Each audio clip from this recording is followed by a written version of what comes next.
Drew, the takeaway for tonight for you guys with the ups and downs of the game is what?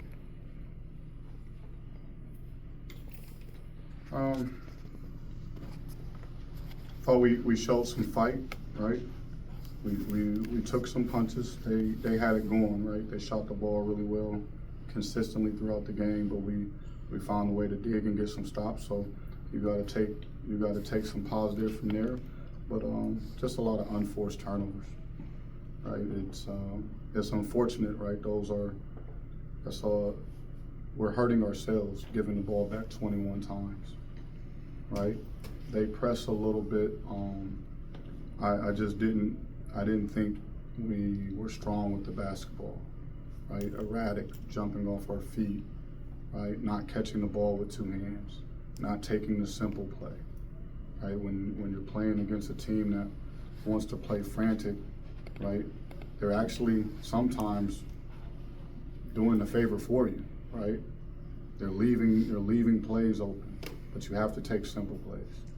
You got to continue to take simple plays, and we didn't do that. So, amidst a great shooting night from them, and you give the ball back 20 times, you're just doing damage, self-inflicted wounds. Coach, you did have 5 players in double figures despite the loss. So just kind of speak to that and what you saw from Ginyard, Williams, and Netchus. The 5 guys, like the guys who were scoring the ball tonight. Just thoughts on that and the depth it shows for your team. Yeah, I don't think there's been a game that's gone by where we've actually struggled to put the ball in the basket, right? I can't name one. And maybe we didn't shoot great from 3, but listen, we go out and get 13 offensive rebounds. I think we should have been to the free throw line a lot more. I don't think Terrence Ginyard is getting the right whistle, right? 3 free throws for as many rim attacks that he's getting to the rim. I disagree.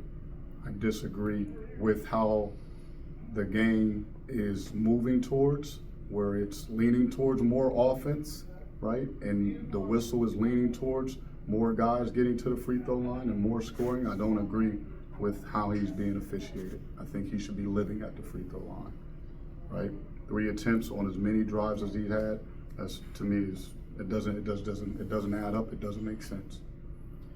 Coach, being down as much as 16 in the first half, then being able to storm back to 8 down, what was the halftime conversation like to be able to get your guys reinvigorated and eventually storm back in the second half like you were able to do?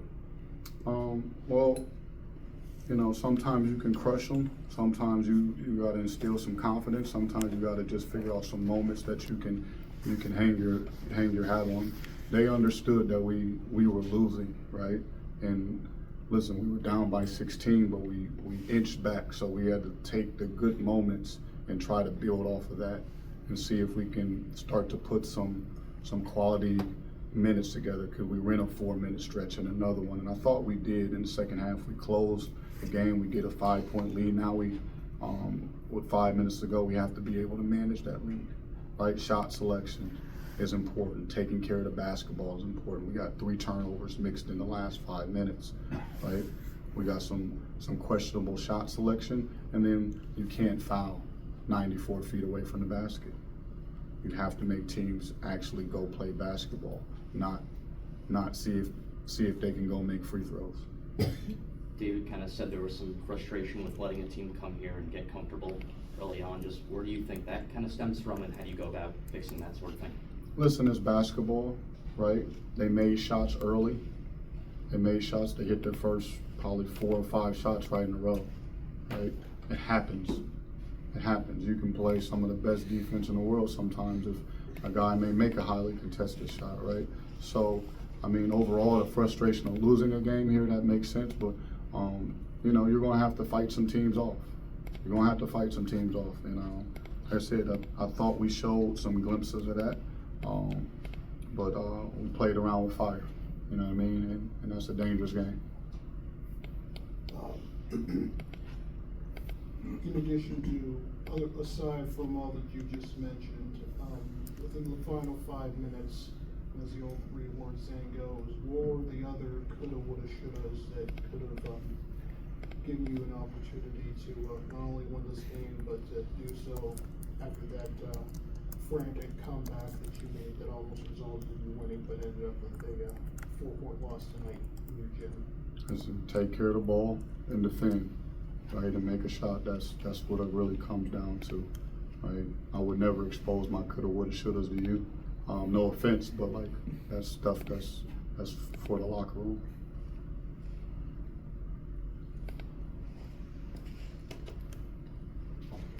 Coach, you talked about the contested threes falling. How did you and just the whole team were able to rally and kind of have your head sink into your hands when it seems like you were doing everything right and the balls just kept falling?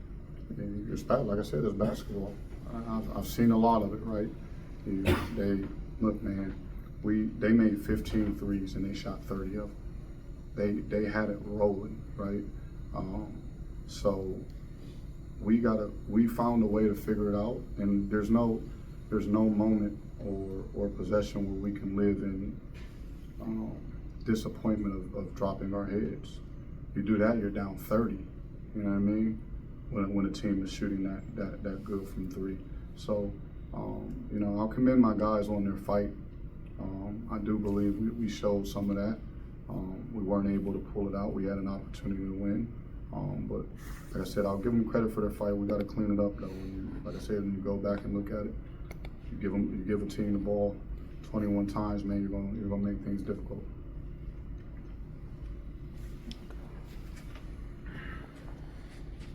Drew Ray Will's had some injuries that minor injuries he's been dealing with, but the most points he's had in a Duquesne uniform. Obviously, December now is the time you're trying to find rotations. How important are those next plays towards trying to find those answers? Yeah, we're getting good production from our bench, right? 34 points tonight. I think, Dave's always going to be solid. You know what you're going to get from him. Max as well, and Alex Williams is just starting to get into the flow of things, right? So, that's a positive for us, our bench play right there. I thought they stepped in the game during the first half, and they settled things down for us. It wasn't the first group; it was the subs. It was the second group that kind of allowed us to get back into the flow of things. So they did a really good job tonight. Maintaining a storm, because it was bad out there for a second. But he continues to work his way. It's one of his better games on the offensive side of the ball today. Speaking on the bench, Jake DeMichael has been able to come back for you the past couple of games. He hit that clutch three to give you guys a lead in the middle of the second half. Just how does it feel to be able to have a good playmaker back and be able to really dig in your bench and be able to expand the team? Yeah, we needed his production tonight. Jimmy Williams picked up fouls. I thought Jake played good. He just had a good energy. He made some positive plays out there, and he was part of the game when it was turning for us, right? So I rolled with him. He'll continue to get better as he grows it with his health. Right, this is only game 2 for him, man. He's been away from the game for a year. He's still shaking off his rest. That last 3 he took, he had 0 legs.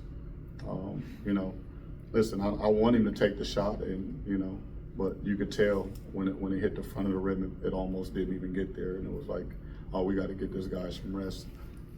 15 minutes is still a lot for him right now. He's trying to build his way back into playing. Got to get his game legs back. Without getting fined, Drew, what if any explanation were you given on the Jimmy 3 where the legs got taken out and the foul got called? Without getting fined. Just doesn't make sense. Doesn't make sense. There's a lot of unexplainable calls to be on our home court that don't make sense, right? That's all I wanted to do is make sense. And 50-50 calls, suspect calls like that are very, very questionable, right? I just don't think, right, in most gyms, they're going away from teams, right? I wouldn't even expect to get that call on the road. I've been on the road. We don't get that call. Been on the road a lot of games as a coach and a player, right? I understand the game of basketball, and I don't understand those calls. It is what it is. I don't have the whistle in my hand. I'm not wearing it around my neck, right? I don't wear their uniform, so they got to explain it to somebody else, but I can't explain it to you. It doesn't make sense.